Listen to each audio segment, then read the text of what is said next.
कमरे में एक युवक बिस्तर पर दर्द से बुरी तरह कराह रहा था। उसके पिता और नौकर ने उसके हाथों को पकड़ रखा था। वो बुरी तरह चीख रहा था, जिसे सुनकर कमरे के बाहर गांव के लोगों की भीड़ जमा हो गई थी। ये दर्द मुझसे बर्दाश्त नहीं हो रहा। माँ, प्लीज मुझे कोई चाकू ला दो। मैं इसे काट कर बाहर निकाल दूंगा। प्लीज मेरे हाथ छोड़ दो। अचानक विजय ने झटके से अपना हाथ नौकर श्याम से छुड़वाया और दौड़कर सामने टेबल पर रखे इंक पेन को उठा लिया। उसने एक नजर उस पेन को घूर कर देखा। वो चीखते हुए उसे अपने सीने में घोंपने ही जा रहा था कि तभी उसकी मां ने आकर पेन उसके हाथ से छीन लिया।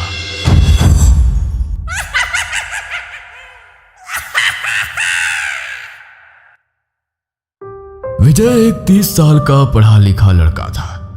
MBBS खत्म करने के बाद MD कर रहा था।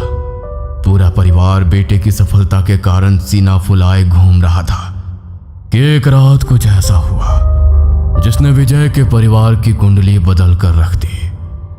आधी रात का समय था। खाना खाने के बाद विजय अपने कमरे में AC चलाकर चैन से सो रहा था कि सीने में हो रहे दर्द से अचानक उसकी नींद टूट जाती है। उसके सीने में भयंकर चुभन हो रही थी। देखते ही देखते दर्द हद से बढ़ने लगा और 20 डिग्री पर चलते AC के बाद भी विजय पसीने से लथपथ होकर बिस्तर पर लेट कर कराहने लगा। ये कैसा दर्द है जो सीने से कंधों की ओर जा रहा है? ऐसा लगता है कोई रेंगने वाला कीड़ा नसों के भीतर रेंग रहा है। दर्द विजय की बर्दाश्त से बाहर होता जा रहा था। लाख कोशिश के बाद भी अब विजय की चीखें उसके कमरे से बाहर तक सुनाई दे रही थी। बेटा क्या हो रहा है? कुछ तो बताना। तू किसी अच्छे डॉक्टर का पता बोल, हम अभी बुलवाते हैं। अचानक क्या हो गया मेरे बच्चे को? कोई डॉक्टर कुछ नहीं कर पाएगा। ये कोई सामान्य दर्द नहीं है। ऐसा लग रहा है कोई मेरी नसों को अंदर से कुरेद रहा है। लगता है मेरे सीने की नसें फट जाएंगी। विजय के मुंह से खून आने लगा था और दर्द से बेचैन होकर अब उसने अपने शर्ट भी उतार कर फेंक दी थी। ये क्या है जी? देख रहे हैं इसके खाल के नीचे कुछ रेंगता नजर आ रहा है। ये क्या बला है? ठीक कहती हो, यह तो किसी कीड़े जैसा लग रहा है। बेटे की हालत देखकर विजय के पिता ने कुछ ही देर में उसके जानने वाले काबिल डॉक्टर की टीम वहां जमा कर ली थी। लेकिन डॉक्टर ये देखकर हैरान रह गए कि विजय की सारी जांच एकदम क्लियर है। जो विजय महसूस कर रहा था वो कोई शारीरिक बीमारी नजर नहीं आ रही थी। मैंने कहा था ना कि कोई डॉक्टर मेरी मदद नहीं कर पाएगा। मैंने कहा था आप लोगों से ये कुछ और ही है। लेकिन ये क्या है? मैं खुद ही इसी सवाल का जवाब ढूंढ रहा हूं। इतना कहकर विजय दर्द से तड़प उठा। तभी कुछ ऐसा हुआ जिसके कारण वहां खड़े सभी डॉक्टरों और उसके परिवार की आंखें फटी रह गई। विजय के सीने की त्वचा के नीचे कुछ लंबा और काला सा आकार तेजी से रेंगता दिखाई दिया। वो कभी बाईं पसलियों तक जाता तो कभी गर्दन की ओर चढ़ने लगता। मुझे लगता है हमें विजय को हॉस्पिटल शिफ्ट करना चाहिए। हम और इंतजार नहीं कर सकते। इसका शरीर नीला पड़ने लगा है। अगले 3 दिनों तक विजय अस्पताल में भर्ती रहा। दवाइयां देने के बाद भी दर्द कम होने के बजाय बढ़ता जा रहा था। रात होते ही उसके शरीर के अलग अलग हिस्सों में वही रेंगने वाली चीज दिखाई देने लगती। कभी हाथों में, कभी पेट में, कभी गर्दन में, कभी वो नसों से होकर उसके सर में चला जाता तो कभी उसकी आंखों में पहुंच जाता। हर बार विजय दर्द से बेहाल हो जाता और उसके मुंह से खून बहने लगता। आंखें लाल हो जाती और शरीर नीला पड़ने लगता।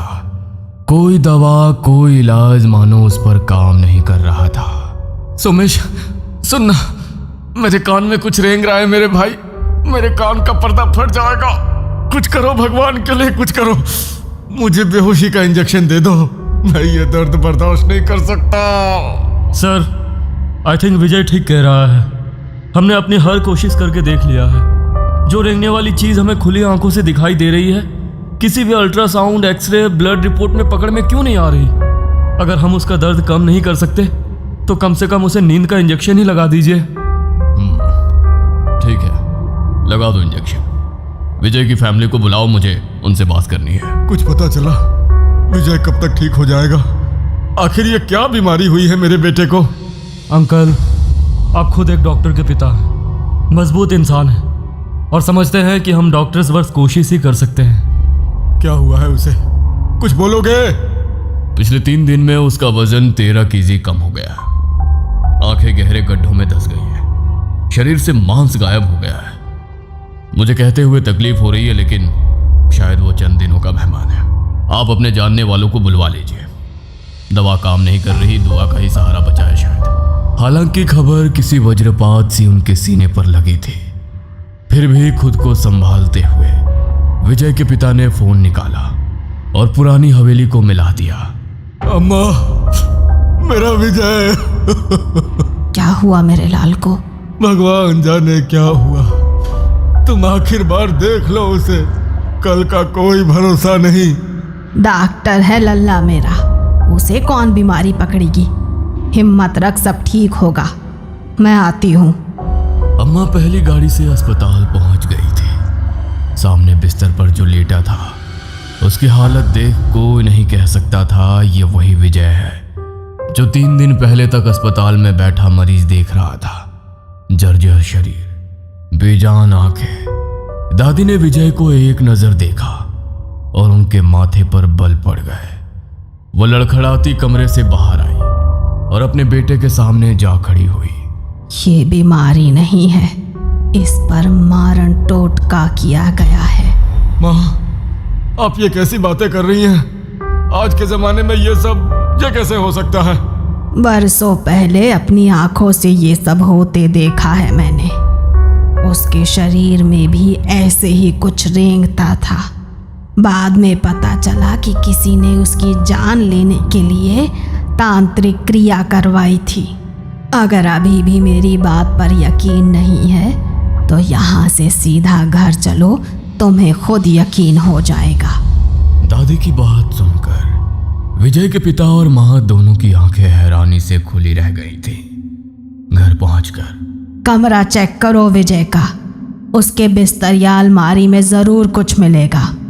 विजय के पिता ने बेटे के बेड की अच्छे से तलाशी लेना शुरू किया। गद्दा, चादर सब हटाने के बाद बेड के नीचे की तरफ उन्हें 2 नींबू लाल कपड़े में बंधे नजर आए, जिन पर लौंग को गाड़ा गया था। ये क्या है? ये कहां से आया? ये नींबू है जिनका प्रयोग टोटकों में किया जाता है। जल्दी ही कुछ करना होगा, वरना बहुत देर हो जाएगी। लेकिन माँ, आपको ये सब कैसे पता है? और कौन करेगा मेरे बच्चे पर टोटका? चलो मेरे साथ, ये वक्त बातों में समय खराब करने का नहीं है। किसने किया, क्यों किया, ये बात की बात। अभी लल्ला की जान बचाओ। दादी अपने बेटे सूरज को लेकर एक तांत्रिक के पास पहुंची और उस तांत्रिक को सारी परेशानी कह सुनाई। बाबा ने जल की कुछ बूंदें मंत्र की शक्ति से अभिमंत्रित की और उसे सूरज को देकर कुछ समझाया। सूरज आनन फानन में उस जल को लेकर अस्पताल पहुंचा। विजय को होश आ गया था और वो बेड पर लेटा बुरी तरह से करा रहा था। सूरज ने उस जल को विजय के शरीर पर छिड़क दिया।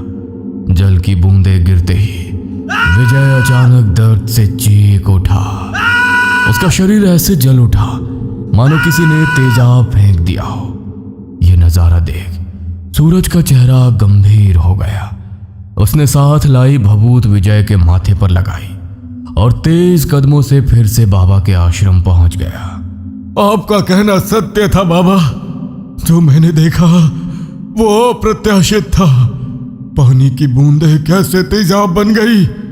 किसी ने लड़के पर मारण क्रिया करवाई है। तंत्र के माध्यम से एक शक्ति इसके प्राणों से बंधी हुई है। जब तक उसे रोका नहीं गया, वे धीरे धीरे इसकी नसों से गुजरकर अंदर ही अंदर उसके रक्त और मांस को खाती रहेगी और इसकी जीवन शक्ति को नष्ट करती रहेगी। लेकिन ऐसा कौन करेगा? विजय ने तो कभी किसी का बुरा नहीं किया। बाबा ने आंखें बंद कर ध्यान लगाया। दुश्मन बाहर का नहीं, घर के बहुत करीब का है। अगर सच जानना चाहते हो तो भीतर की ओर ध्यान लगाओ। अभी सबसे पहले वो स्थान ढूंढना होगा जहां पर यह क्रिया की गई है। क्या आपके घर के आसपास कोई शमशान भूमि है? हाँ, कुछ दूरी पर है। उसी शमशान की मिट्टी की बनी एक गुड़िया तुम्हारे आंगन में आम के पेड़ के नीचे गाड़ी गई है। जाओ और उसे लेकर यहां आओ। अगर आज शाम से पहले उसे नहीं खोज पाए तो मैं कुछ नहीं कर पाऊंगा। बाबा की बात सुनकर विजय के पिता दौड़ते हुए घर गए और आंगन में आम के पेड़ के नीचे खुदाई करने लगे। कई घंटों की खुदाई के बाद उन्हें एक लाल कपड़े में बंधा मिट्टी का पुतला दिखाई दिया, जिसमें विजय के बाल, नाखून और तस्वीर दबाकर मिट्टी में गाड़ा गया था। पुतले के सीने में लोहे की 7 कीलें ठोकी हुई थी। विजय के पिता उस पुतले को लेकर बाबा के पास पहुंचे। अस्पताल चलो, अपनी आंखों से देखना टोटका क्या होता है। अस्पताल पहुंचकर जैसे ही बाबा ने पहली कील निकाली, बाबा के सामने बेड पर लेटे विजय ने लंबी सांस ली। दूसरी कील निकली तो उसके शरीर में रेंगती हुई आकृति गायब होने लगी और 7वीं कील निकलते ही पुतले में अचानक आग लग गई और बाबा को एक झटका सा महसूस हुआ। उसी क्षण विजय के शरीर से मानो कोई भारी बोझ उतर गया। जले हुए पुतले के अवशेष लेकर बाबा ने एक ताबीज में भरकर अपने पास रख लिया। लेकिन बाबा, आखिर ये क्रिया किसने और क्यों की? और ये राख, इसका आप क्या करेंगे? ये क्रिया किसने की, इसका जवाब तुम्हारे अतीत में छिपा है। बस इतना समझ लो, अतीत में इसी टोटके ने तेरे किसी अपने की जान ली थी। उसी ने अपने जख्मों का बदला लेने के लिए यह किया है। और ये राख, इसका प्रयोग मैं इस क्रिया को वापस उसी इंसान पर उलटने के लिए करूंगा। तुम देखते जाओ उसका क्या हश्र होता है। बाबा की बात सुनकर दादी कुछ देर तक पत्थर बनी अपनी जगह खड़ी रही। कहते हैं ना, अपने अतीत से भाग पाना आसान नहीं होता। इंसान के बुरे कर्म कभी उसका पीछा नहीं छोड़ते। बरसों पहले मैंने एक बाबा के पास तंत्र मंत्र की सिद्धि ली थी। अक्सर गांव के लोग भूत प्रेत, बाधा टोटका वगैरह की काट करवाने के लिए मेरे पास आया करते थे। मुझे भी लोगों की मदद करना बहुत अच्छा लगता था, लेकिन मेरे ससुराल में कोई मेरे इस काम को पसंद नहीं करता था। मेरी सास जेठानी, उन्हें यही लगता था कि मैं जाने क्या टोटका उनके ऊपर छोड़ दूंगी। इसीलिए ना वो मेरे घर आती, ना अपने बच्चों को मेरे घर आने देती। यहाँ तक कि मेरा छुआ पानी तक नहीं पीती थी। दिन बीत रहे थे, फिर एक दिन मेरे सामने एक ऐसी घटना हुई कि मुझे समझ ही नहीं आ रहा था कि इसका निपटारा किस तरह किया जाए। मेरे सामने एक लड़के को लाया गया जो मरणासन अवस्था में था। नई शादी हुई थी। पति की हालत देख उसकी नवविवाहित पत्नी दहाड़े मार कर रो रही थी और इसकी चीखों से मेरा कलेजा कांप रहा था। मैंने अपनी विद्या से ये तो जान लिया था कि ये कोई शक्तिशाली टोटका है जो किसी ने उस लड़के की जान लेने के लिए उस पर छोड़ा है, लेकिन मैंने सिर्फ काली नज़र को काटने का टोटका ही सीखा था। ये तंत्र काट पाना मेरे बस का नहीं था। माई, मेरे पति की जान आपके हाथ में है। मैंने सुना है आप अपने मंत्रों से सब कुछ कर सकती हैं। बस किसी भी तरह मेरे पति को वापस पहले जैसा कर दो। मैं सारी जिंदगी आपके दरवाजे एक पैर पर खड़ी रहूंगी, आपके चरणों की धूल को अपने माथे लगाऊंगी। अपनी विद्या से उस टोटके का उपाय ढूंढने की मैंने बहुत कोशिश की, लेकिन मैं असफल रही। उस लड़के की हालत दिन पर दिन बिगड़ती जा रही थी। हट्टा कट्टा लड़का सूख कर ठूंठ हुआ जा रहा था। मैं जानती थी कि इस तरह के टोटके करके उन्हें एक विशेष जगह पर गाड़ दिया जाता है। जब तक वो गड़ा हुआ टोटका ना मिल जाए उसे काटना असंभव होता है। मैंने वो जगह खोजने का बहुत प्रयास किया, लेकिन बहुत खोजने पर भी मुझे वो जगह नहीं मिली जहाँ पर टोटका करने के बाद उसे गाड़ा गया था। इस लड़के पर मारण क्रिया की गई है जिसे काटा नहीं जा सकता, इसीलिए मैं अब इसका उतारा करूँगी। इस लड़के के आंगन की मिट्टी और किसी ताज़ी चिता की राख लेकर आओ। लड़के के बाल और नाखून भी लगेगा और उसके बाद मैं बताती हूँ कि क्या करना है। मैंने आंगन की मिट्टी लेकर एक कच्ची गुड़िया बनाई। उसमें उस लड़के के बाल और नाखून लगाकर एक मानव खोपड़ी में शमशान से लाई राख भरी और उसे उस लड़के के ऊपर से उतार कर उसके साथ बताशे और मिठाई रखकर चौराहे पर रखवा दिया। ख्याल रहे, चाहे जो हो जाए, इस उतारे को खुद से दूर किए बिना किसी की बात का जवाब ना देना। हो सकता है कोई शक्ति आकर तुम्हारा ध्यान भटकाने की कोशिश करे, लेकिन तुम्हें ना मुड़कर देखना है, ना किसी की बात का जवाब देना है। लेकिन ये सामान रखना कहाँ है? गांव के बाहर जो पुराना शमशान है उसके सामने वाले चौराहे पर रखवा देना। उधर आजकल कोई जाता नहीं है। अगले 24 घंटे तक वो शक्ति उस गुड़िया में बंधी है। इस समय जिसने भी उसे छुआ वो उसी के ऊपर हावी हो जाएगी, इसीलिए कोशिश करो निर्जन स्थान पर ही ये रखा जाए। लड़के के पिता दादी के बताए अनुसार भरी दोपहर सारी सामग्री चौराहे पर रखने के लिए निकल पड़े। तभी उन्होंने सुना कोई पीछे से बार बार उनका नाम पुकार रहा था। यह आवाज कोई मुझे पुकार रहा है शायद। नहीं, यह जरूर कोई छलावा है। मैं पीछे नहीं मुड़ूंगा। खुद को संभालते हुए वे चौराहे की ओर बढ़ रहे थे। अभी वो कुछ ही दूर पहुंचे थे कि उनके पूरे शरीर में भयंकर दर्द होने लगा। गला ऐसे सूख गया कि ऐसा लगता था प्यास से प्राण निकल जाएंगे। अब उनसे 1 इंच भी आगे ना हिला जा रहा था, जैसे कोई शक्ति उन्हें वहां जाने से रोक रही थी। लाख कोशिश के बाद भी उसकी हिम्मत जवाब देने लगी और उसने ये उतारा गांव से बाहर रखने की बजाय दादी के घर के पास वाले चौराहे पर ही रख दिया और फिर वो लौट आया। लेकिन उसने दादी को ये नहीं बताई कि उतारा रखने वो गांव के बाहर नहीं गया। उस रात पूरा गांव अपने घर में खाना खाकर आराम कर रहा था। ना जाने उस रात होने को क्या मंजूर था। सबके सोने के बाद दादी के जेठ का 18 साल का बेटा दादी के घर आने के लिए निकल पड़ा। रास्ते में वही चौराहा पड़ा जिस पर उतारा रखा गया था। एकाएक उसे सामने से एक गाड़ी उसकी ओर आती हुई नजर आई। खुद को बचाने के चक्कर में दीपक का पांव उस टोटके से जा लगा और अचानक उसकी आंखों के आगे अंधेरा छा गया। वो उसी पल जमीन पर गिर पड़ा। पूरे गांव में शोर मच गया। हर जुबान पर यही बात थी कि चाची ने टोटका करके अपने ही घर के बेटे की जान ले ली। यह सुनकर दादी के पैरों तले जमीन खिसक गई। वो लड़का जिस पर दादी ने उतारा किया था वो मौत के मुंह से लौट आया था, लेकिन दादी का अपना बच्चा दीपक, उसे बचाने के लिए दादी कुछ ना कर सके। उस दिन उसने मौत का वो मंजर देखा कि सोचकर आज भी उसकी रूह कांप जाती है। उसे खून की उल्टियां होने लगी।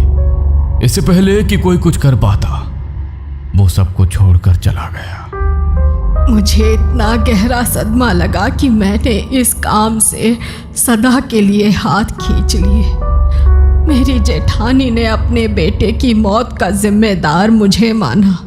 पूरा परिवार मेरे खिलाफ था। इसके टोने टोटके ने मेरे बच्चे की जान ले ली।